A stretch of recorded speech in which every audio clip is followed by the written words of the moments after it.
Assalamualaikum warahmatullahi wabarakatuh. Saya Nafida Eka. Saya di sini akan memberikan beberapa prinsip-prinsip perkembangan.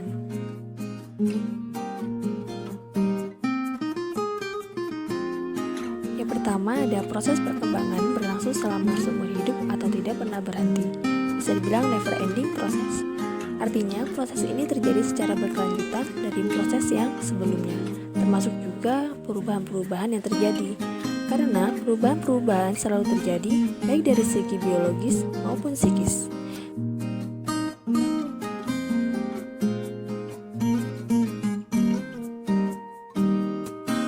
Poin yang kedua, ada perkembangan individu yang menemukan kemampuan barunya, namun kehilangan kemampuan yang lain dengan kecepatan yang bervariasi. Poin yang ketiga yaitu perkembangan dipengaruhi oleh faktor biologis, budaya yang terus berubah-ubah.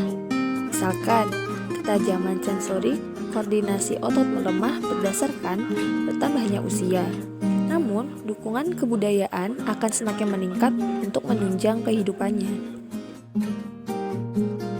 Yang keempat, itu ada perkembangan manusia yang memilih untuk mengatur berbagai sumber daya seperti waktu, tenaga, bakat, materi, dukungan sosial dengan berbagai cara untuk tumbuh, mempertahankan, atau memilih berhadapan dengan kehilangan.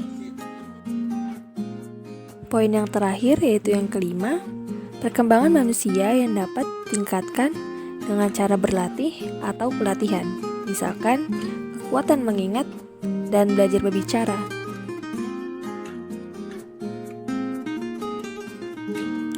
Dalam prinsip-prinsip tersebut dapat disimpulkan bahwa perkembangan itu melalui berbagai macam proses untuk tumbuh dan berkembang.